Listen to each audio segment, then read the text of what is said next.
ሰላም እንዴት አላችሁ አድማጮቻችን? ከኳስ ተራ ቻናል ጋር እግር ኳሳዊ መረጃዎችን ልናደርሳችሁ ወደናል። ቻናላችንን ሰብስክራይብ በማድረግ አብራችሁን እንድትቆዩ ጋብዛለሁ።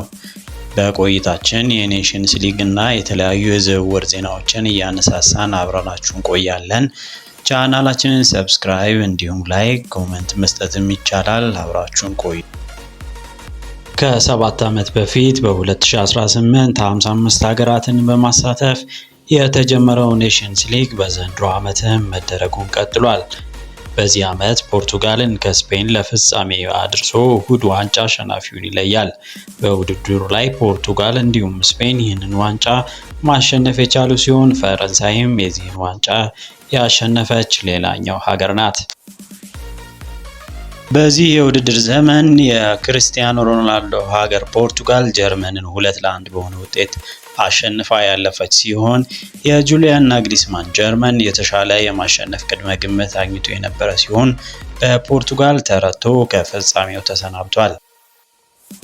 በጨዋታው ላይ ተመጣጣኝ የኳስ ቁጥጥር የነበረ ሲሆን ወደ ሊቨርፑል እንደሚያመራ የተነገረው ፍሎሪያን ቪርትዝ በ45ኛው ደቂቃ ጀርመንን ቀዳሚ አድርጎ ከጁቬንቱስ ለፖርቶ በውሰት እየተጫወተ የሚገኘው ፍራንሲስኮ ኮንሴሳው ከሩበን ዲያዝ በድንቅ ሁኔታ የተሻገረለትን ኳስ ወደ ግብነት በመቀየር በ63ኛው ደቂቃ ፖርቱጋልን አቻ ማድረግ ችሏል። ከ5 ደቂቃ ቆይታዎች በኋላ ክርስቲያኖ ሮናልዶ በ40ኛ ዓመቱ ለሀገሩ ፖርቱጋል 137ኛ ግቡን በማስቆጠር 2-1 አሸናፊ አድርጓል።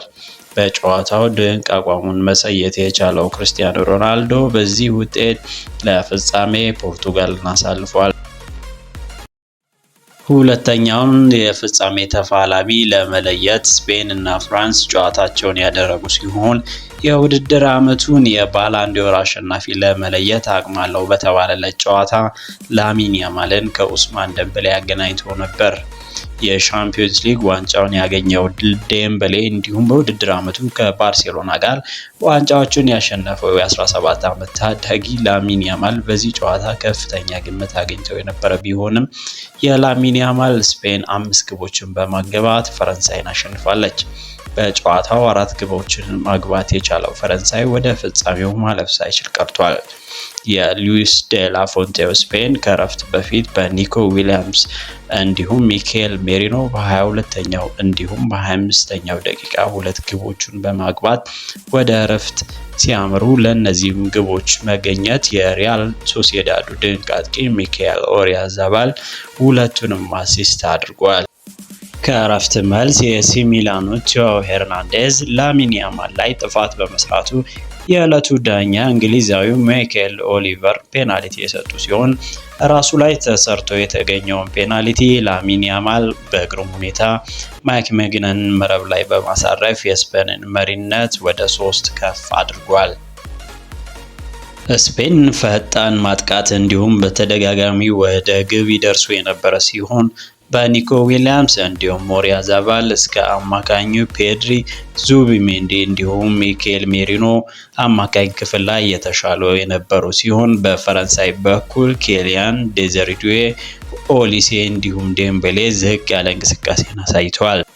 በ55ኛው ደቂቃ ፔድሪ መሪነታቸውን 4-0 ከፍ አድርጎ የቆየ ቢሆንም ከ4 ደቂቃዎች በኋላ የቶተንሃሙ ተከላካይ ፔድሮ ፖሮ ኬሊያን ምባፔ ላይ በሰራው ጥፋት ፔናልቲ ፈረንሳዮች አግኝተዋል። ከዚህ ፔናልቲ በኋላ ከ4-0 ተመሪነት ወደ 1 ግብ ማስቆጠር የቻሉት ፈረንሳዮች መነቃቃትን አሳይተው የነበረ ቢሆንም ከ7 ደቂቃዎች ቆይታ በኋላ ላሚን ያማል 5ኛውን ጎል በማከል ድንቅ ጊዜን ማሳለፍ ችሏል።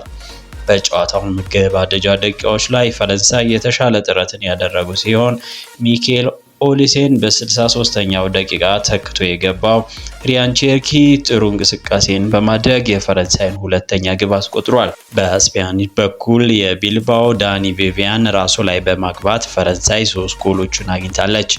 በእነዚህ ደቂቃዎች ፈረንሳዮች ለመሆን ሁሉንም አቅማቸውን የተጠቀሙ የነበሩት ሲሆን ኦስማን ዴምቤሌን የተካው ራንዳል ኮልሙዋኒ በጨዋታው ተጨማሪ 5 ደቂቃዎች አንድ ግብን በማከል ፈረንሳይን ወደ 4 ግብ አስጠግቷቸው ነበር።